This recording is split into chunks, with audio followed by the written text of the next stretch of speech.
Good morning. हम लोग कल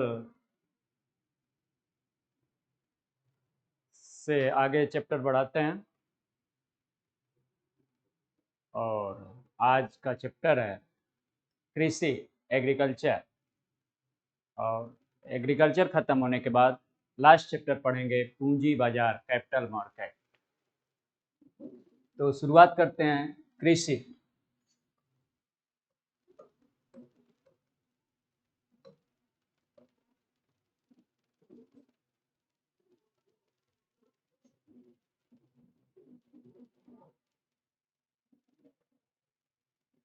एवरीथिंग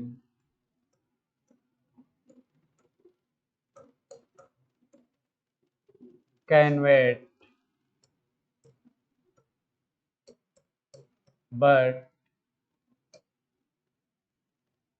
not agriculture.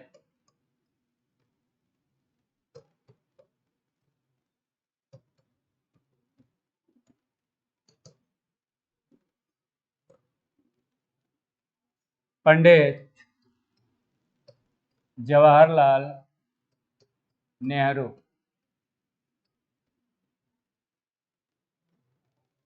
सब कुछ इंतजार करता है, कृषि इंतजार नहीं करती, पंडित जवाहरलाल नेहरू ने कहा। इन्हीं का कथन। कृषि को हर चीज समय से चाहिए। कृषि को समय से बुआई, जुताई, गुड़ाई, मड़ाई, हर चीज, सिंचाई समय से चाहिए, नहीं तो कृषि खराब होगी। यानी everything can bet but not agriculture, Pandit Jawaharlal Nehru.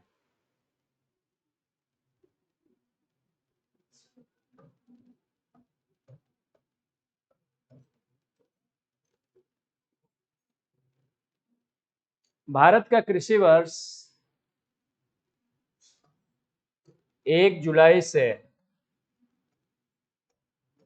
30 जून तक होता है। यानी भारत में एग्रीकल्चर ईयर 1 जुलाई से 30 जून तक चलता है। कृषि के क्षेत्र में पाई जाने वाली बेरोजगारी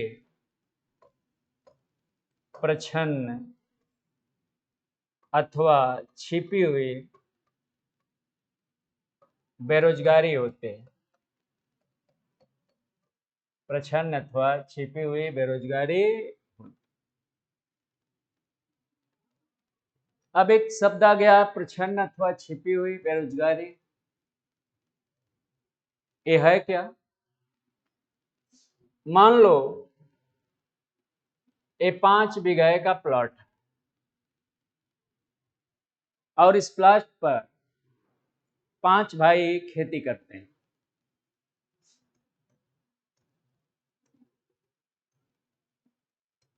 पांच भाई क्या कर रहे हैं? खेती कर रहे हैं।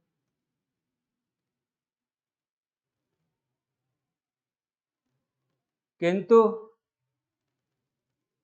एक ही भाई 5 बीघे के प्लॉट पे खेती कराने के लिए पर्याप्त है। 4 भाई जबरदस्ती लगे हुए हैं,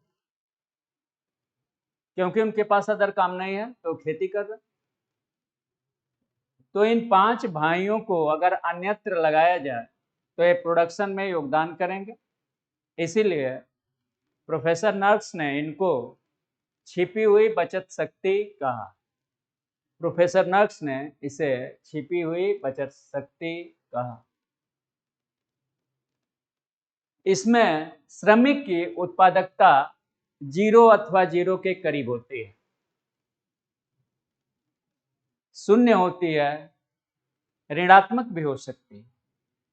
ये इतना भी नहीं कमाते जितने का ये खा पी जाते हैं। यानी इनको दी जाने वाली मजदूरी इनकी उत्पादकता से ज्यादा है। यानी marginal productivity of labour is less than wage. उत्पादकता कम है मजदूरी से, इसीलिए ये बेरोजगार माने जाते हैं। और कैसे बेरोजगार? छिपे हुए बेरोजगार। अगर सवाल आता है कृषि क्षेत्र में पाई जाने वाली बेरोजगारी प्रछन्न अथवा छिपी हुई बेरोजगारी। कृषि वर्ष कब से प्रारंभ होता है? 1 जुलाई से 30 जून तक। कृषि के क्षेत्र में अनुसंधान की यानी रिसर्च की सर्वोच्च संस्था ICAR है, Indian council of agricultural research है, अनुसंधान की सर्वोच्च संस्था। इसकी स्थापना 1929 में की गई थी रॉयल कमीशन ऑफ एग्रीकल्चर के नाम से। 1946 में इसका नाम बदल दिया गया, इंपीरियल कमीशन ऑफ एग्रीकल्चर कर दिया गया और हबीबुल्ला इसके अध्यक्ष बनाए गए और स्वतंत्रता के बाद इसे Indian council of agricultural research कहा गया। Indian council of agricultural research कहा गया। मुख्यालय नई दिल्ली में है, राज्यों में भी क्षेत्रीय कार्यालय है।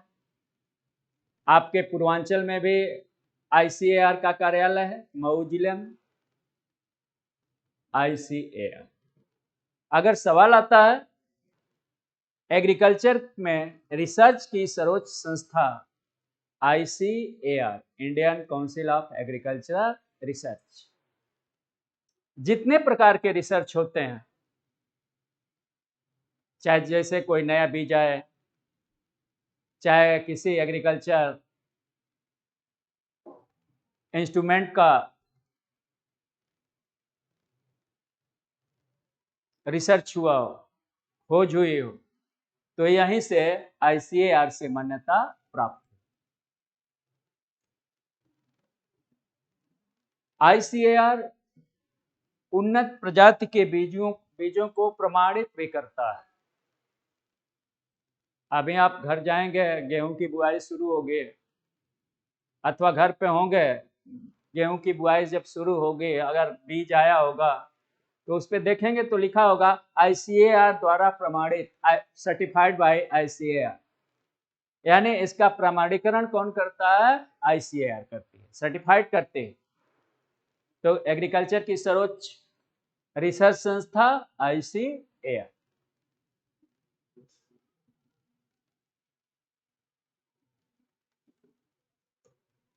भारत के सकल घरेलू उत्पाद में कृषि और संबद्ध क्षेत्र का योगदान 17.8% है। GDP में कृषि तथा संबद्ध क्षेत्र का योगदान 17.8% है, जबकि रोजगार में कृषि का योगदान 48.9%। 48.9% रोजगार में।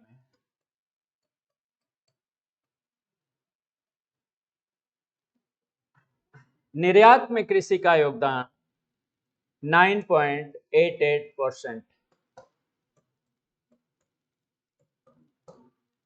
इसको फिर से देख लीजिए।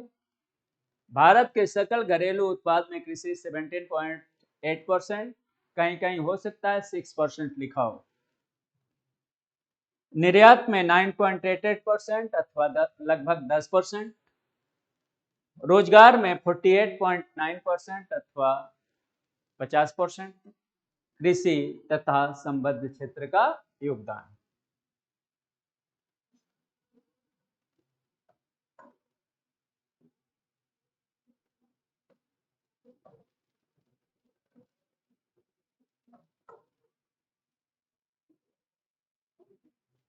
भारत का कृषि या फसल मौसम 3 तरह का होता है। पहला होता है खरीफ। इसकी बुआई होती है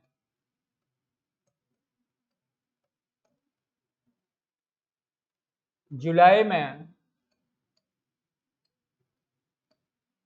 और कटाई होती है सितंबर के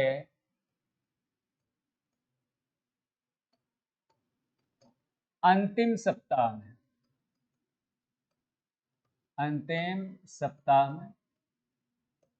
मुख्य फसल चावल, ज्वार, बाजरा, मक्का, सोयाबीन, मूंगफली इत्यादि इसकी फसल होती है। दूसरा है रबी।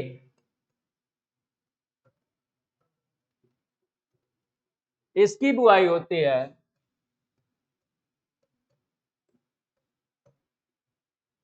अक्टूबर में और कटाई होती है मार्च के अंतिम सप्ताह। अंतिम सप्ताह।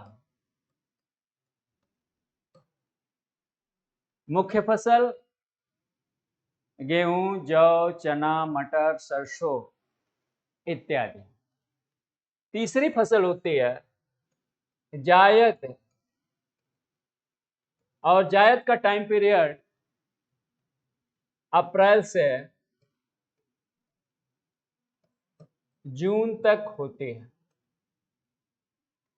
अप्रैल से जून तक। मुख्य फसल खरबूज, तरबूज, ककड़ी, खीरा, और जो सबसे इंपॉर्टेंट है वो है मूंग। अगर कहीं भी सवाल आता है, बहुत जगह पूछा गया होगा, मूंग किसकी फसल है? जायद की फसल।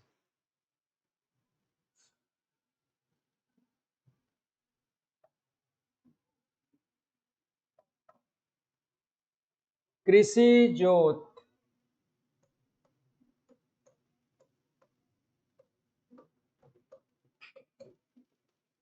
भारत में कृषि जोत सामान्यतया 5 प्रकार का होता है।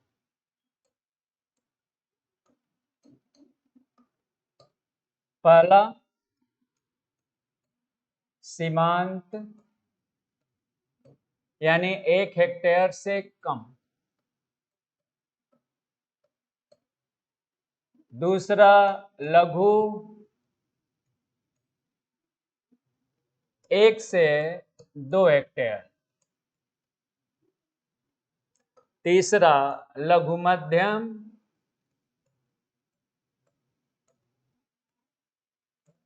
2 से 4 हेक्टेयर। मध्यम 4 से 10 हेक्टेयर। दीर्घ 10 हेक्टेयर से ऊपर। दीर्घ 10 हेक्टेयर से ऊपर। तो भारत में कृषि जोत 5 प्रकार का होता है।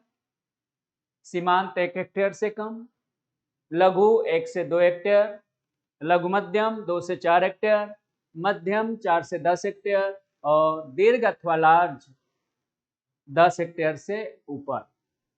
भारत में सीमांत जोत की संख्या सर्वाधिक है, यानी 1 हेक्टेयर से कम। अभी हाल ही में किसी परीक्षा में सवाल आया था कि भारत में किस तरह की जोत सर्वाधिक है, यानी सीमांत जोत सर्वाधिक है।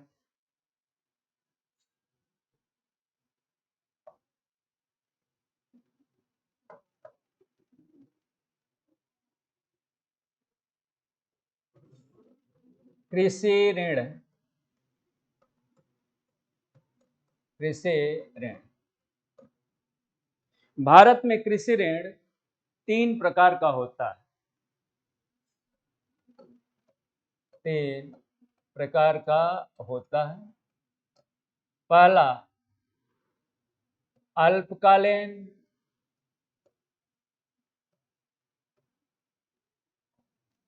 15 महीने से कम समय का। दूसरा मध्यमकालीन, 15 महीने से अधिक,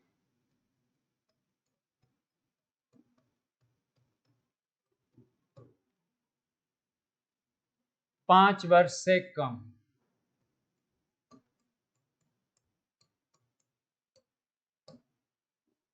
और तीसरा दीर्घकालीन,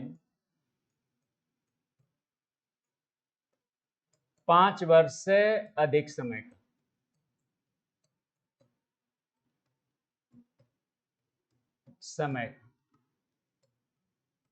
यानी कृषि ऋण 3 प्रकार का: अल्पकालीन 15 महीने से कम समय का, मध्यमकालीन 15 महीने से अधिक 5 वर्ष से कम, और दीर्घकालीन 5 वर्ष से अधिक समय का होता है। कृषि के क्षेत्र में ऋण वित्त पोषित करने वाली संस्था सर्वोच्च संस्था नाबार्ड है, यानी ग्रामीण शाखा की सर्वोच्च संस्था नाबार्ड है। बैंकिंग पढ़ाते समय इस बातों की मैंने चर्चा किया है। अब कृषि को सर्वाधिक 74% ऋण वाणिज्यिक बैंकों द्वारा और 26% क्षेत्रीय ग्रामीण बैंक और सहकारी बैंकों द्वारा प्रदान किया जाता है। अगर सवाल आता है कृषि को सर्वाधिक ऋण कौन देता है, तो वाणिज्यिक बैंक देते हैं। केसीसी देखते हैं, किसान क्रेडिट कार्ड योजना। अगस्त 1998 में इसकी शुरुआत खरीफ की फसल से की गई थी, यानी किसान क्रेडिट कार्ड योजना की शुरुआत अगस्त 1998 में खरीफ की फसल से की गई। ऐसा किसान जो एक फसल मौसम में कम से कम 5,000 रुपए मूल्य का कृषि उपज पैदा करता है, केसीसी के पात्र हैं। यानी केसीसी की पात्रता एक फसल मौसम में 5,000 रुपए अथवा उससे अधिक का कृषि मूल्य उत्पादित करता हो। केसीसी को बजट 2011-12 के अंतर्गत केसीएस किसान क्रेडिट स्मार्ट कार्ड के रूप में परिवर्तित कर दिया गया, जो अब एटीएम कार्ड की तरह कार्य करता है। धन आने के बाद इसको किसान के खाते में जमा करा दिया जाता है और आवश्यकता अनुसार अपने कार्ड से किसान जब चाहे तब निकाल सकता है। सर्वाधिक केसीसी जारी करने वाला राज्य उत्तर प्रदेश है और दूसरे नंबर पर महाराष्ट्र है। केसीसी के अंतर्गत जो ऋण होता है उसकी प्रबंधक इकाई नाबार्ड है।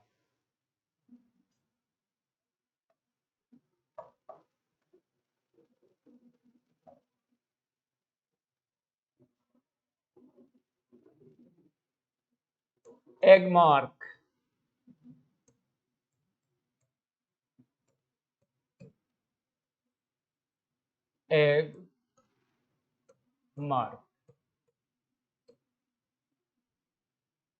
कृषि उत्पाद की गुणवत्ता को प्रमाणित करने के लिए 1937 में agricultural produce grading and marking act 1937 पारित हुआ, जिसके तहत कृषि उत्पाद पर एग मार्क लगाया जाता है।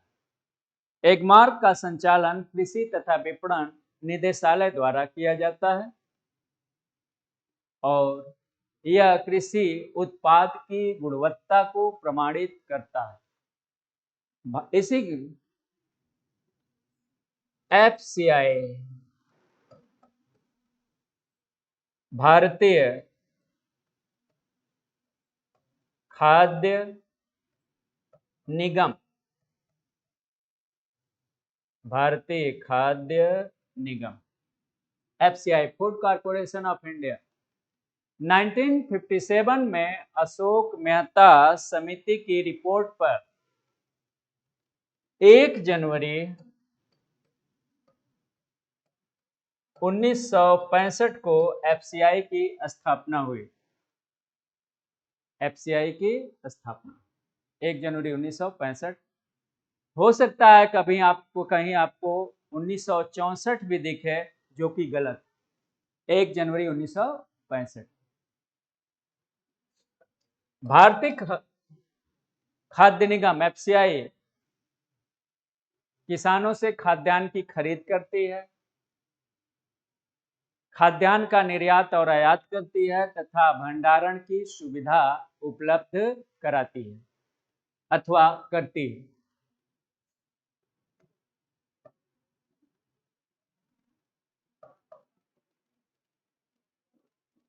अब हम लोग देखते हैं हरित क्रांति। हरित क्रांति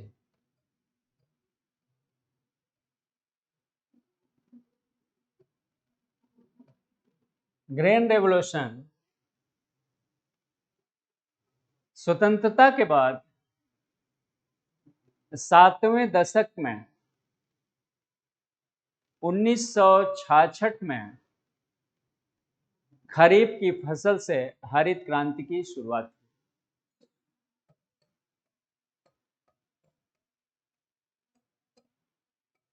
1966 यानी हरित क्रांति की शुरुआत 1966 में खरीफ की फसल से किया गया। खरीफ की फसल से किया गया। भारत में हरित क्रांति के जनक MS स्वामीनाथन जी हैं, जबकि अंतर्राष्ट्रीय स्तर पर हरित क्रांति के जनक नॉर्मन बोरलॉग जो कनाडा के निवासी थे, लास्ट में जीवन के अंतिम दिनों में वो अमेरिका चले गए थे, जहां उनकी डेथ हो गई। उनको कृषि से संबंधित अनेक प्रकार के पुरस्कार भी प्राप्त हुए। उनके नाम से पुरस्कार भी शुरू किया गया जो दिया जाता है। और भारत में हरित क्रांति के जनक MS स्वामीनाथन। भारत में हरित क्रांति के अंतर्गत 5 फसलों को लिया गया। 5 फसलों को लिया गया। चावल, गेहूं, ज्वार, बाजरा और मक्का। चावल, गेहूं, ज्वार, बाजरा और मक्का को लिया गया हरित क्रांति के अंतर्गत 5 फसल, जिसमें सर्वाधिक क्षेत्रफल पर चावल बोया गया और सर्वाधिक उपज में वृद्धि गेहूं की फसल को हुई। इसीलिए हरित क्रांति को गेहूं की क्रांति भी कहते हैं। हरित क्रांति को क्रांति नाम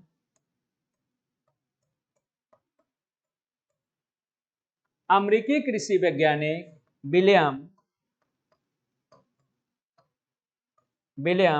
गैड ने दिया 1958 में। विलियम गैड ने दिया, यानी क्रांति को क्रांति नाम विलियम गैड। हरित क्रांति का प्रभाव पंजाब, हरियाणा और पश्चिमी उत्तर प्रदेश तक सीमित रहा। भारत के अन्य क्षेत्रों में नहीं पहुंच पाया, जिसका कारण किसानों की धार्मिक भावना, गरीबी और सामाजिक कारण भी रहे। उन क्षेत्रों में जहां पर किसानों के पास संसाधन तो था, लेकिन हरित क्रांति का लाभ नहीं ले पाए, उनको कृषि वैज्ञानिकों ने बैल पूंजीपति कहा। ऐसे किसान जिनके पास साधन तो थे लेकिन हरित क्रांति का लाभ नहीं लिया, कृषि वैज्ञानिकों ने बैल पूंजीपति कहा। और भारत में दूसरी हरित क्रांति सन 2000 में शुरू की गई।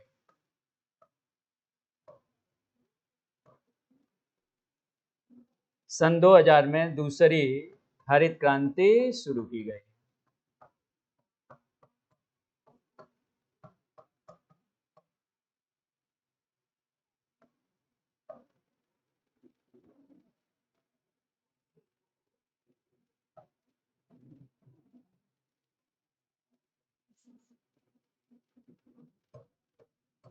दूसरे हरित क्रांति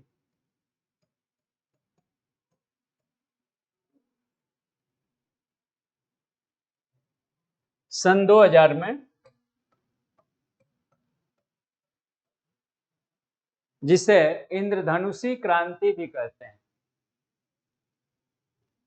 कृषि क्षेत्र में चलने वाले जितनी क्रांतियां थी सबको मिलाकर सन 2000 में कृषि क्षेत्र में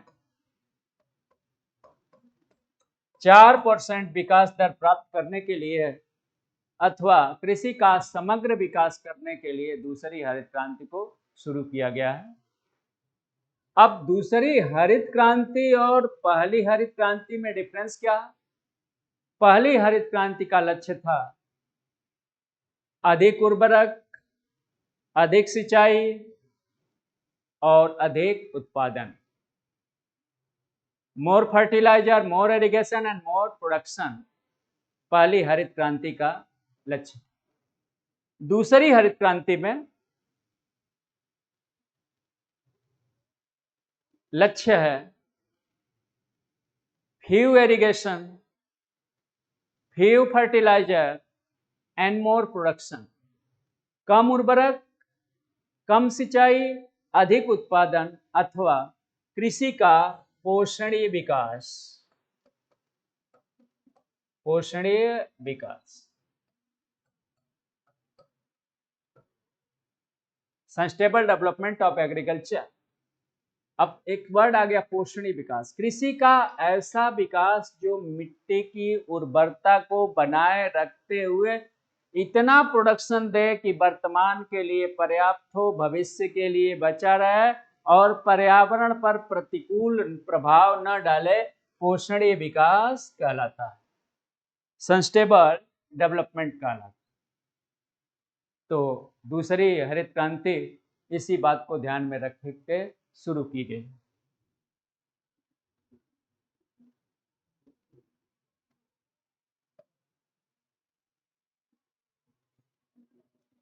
कृषि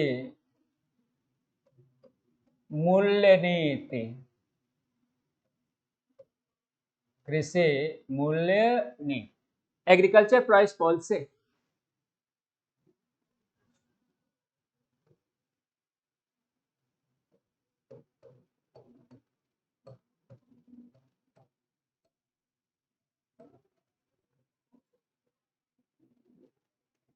कृषि उपज का मूल्य निर्धारित करने के लिए 1965 में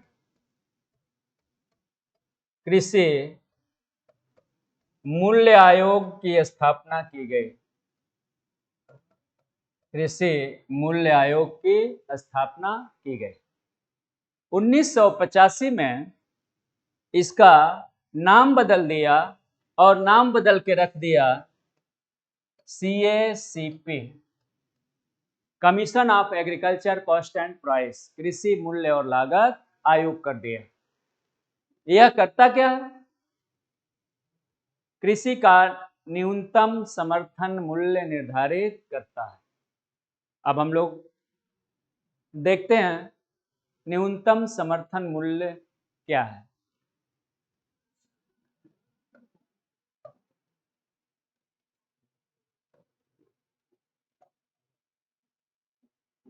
देखो, निकासी मूल्य,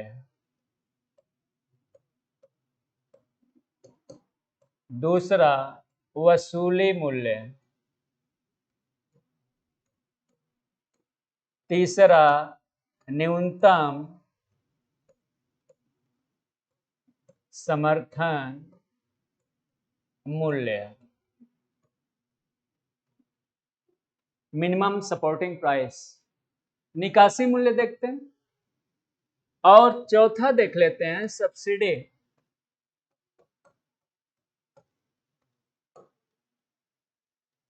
निकासी मूल्य, जिस मूल्य पर FCI की दुकानें सार्वजनिक वितरण प्रणाली के लिए खाद्यान्न जारी करती हैं उसको निकासी मूल्य कहते हैं। वसूली मूल्य, जिस मूल्य पर किसानों से खरीद की जाती है उसे वसूली मूल्य कहते हैं। और तीसरा है न्यूनतम समर्थन मूल्य, मिनिमम सपोर्टिंग प्राइस। ये क्या है? आपने न्यूज़पेपर वगैरह में पढ़ा होगा, किसान आत्महत्या कर रहा अथवा किसान अपनी फसल जला दे रहा है, बेचने से मना कर रहा है। इन चीजों को रोकने के लिए न्यूनतम समर्थन मूल्य फसल आने से पहले घोषित किए जाते हैं। जैसे गेहूं का न्यूनतम समर्थन मूल्य मान लो 2000 रुपए कुंटल घोषित कर दिया और ढेर सारा गेहूं पैदा हो गया, तो सरकार का उत्तरदायित्व है कि गेहूं का मूल्य 2000 रुपए प्रति कुंटल से नीचे गिरने न दे, यानी इस मूल्य पर कम से कम खरीद कर ले, इस मूल्य पर खरीद कर ले। इसको कहते हैं न्यूनतम समर्थन मूल्य। अब सब्सिडी है, तो सब्सिडी बराबर होता है लागत माइनस निकासी मूल्य, लागत माइनस निकासी मूल्य। सपोज करो अगर गैस सिलेंडर की लागत है 1200 रुपए प्रति सिलेंडर, आपको मिल जा रहा है 1000 रुपए में, तो 200 रुपए सब्सिडी है। सपोज करो गेहूं की लागत है 2200 रुपए प्रति कुंटल, आपको मिल जा रहा है 1500 रुपए प्रति कुंटल, तो 700 रुपए क्या है, सब्सिडी है। यानी सब्सिडी बराबर लागत माइनस निकासी मूल्य।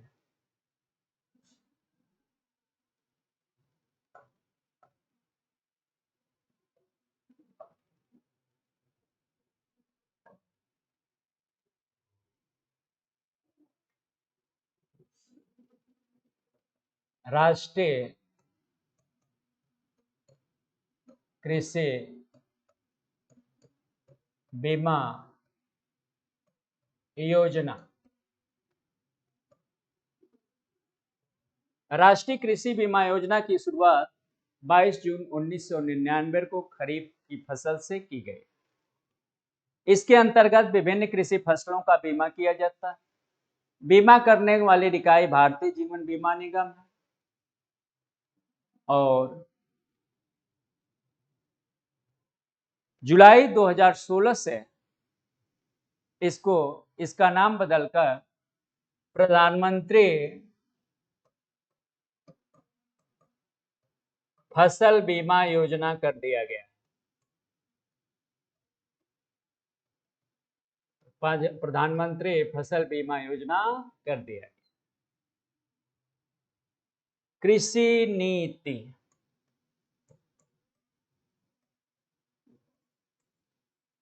भारत की पहली कृषि नीति 1991 में चौधरी देवीलाल के शासनकाल में, कृषि मंत्रित्व काल में शुरू किया गया था और पहली कृषि नीति इसी समय घोषित की गई थी। दूसरी कृषि नीति सन 2000 में जारी की गई, जिसके अंतर्गत इंद्रधनुषी क्रांति अथवा कृषि के समग्र विकास के लिए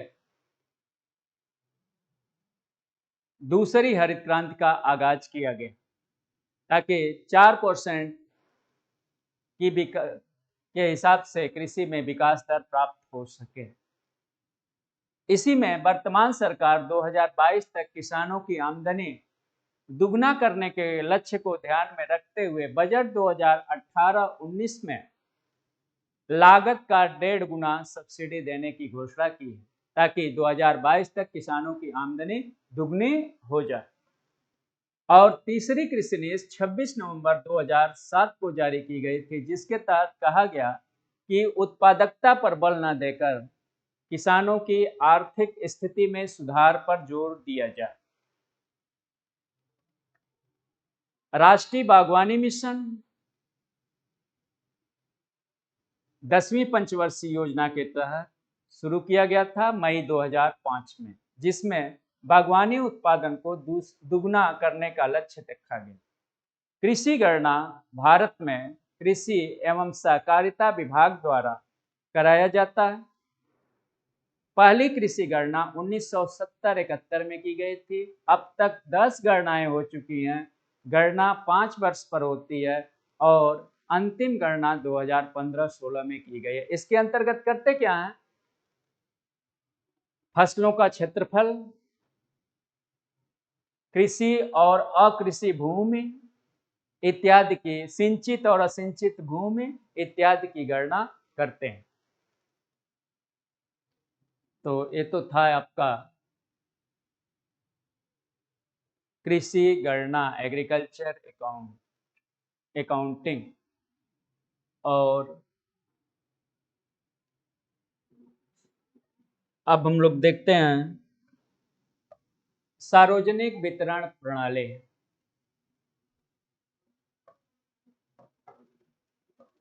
सार्वजनिक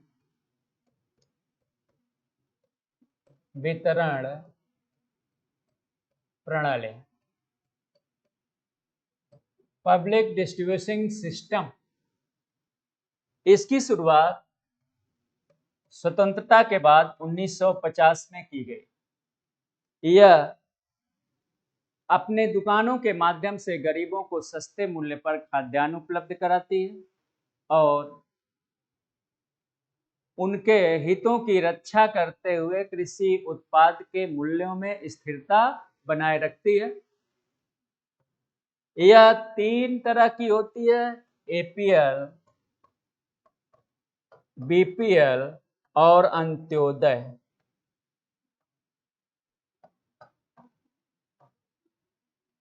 एपीएल यानी गरीबी रेखा के ऊपर, बीपीएल यानी गरीबी रेखा के नीचे, अंत्योदय यानी गरीबों में भी गरीब। अब लास्ट में देखते हैं किसान कॉल सेंटर।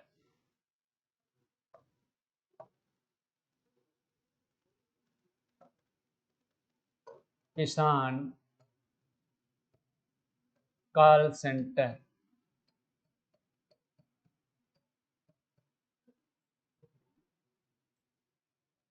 21 जनवरी 2004 को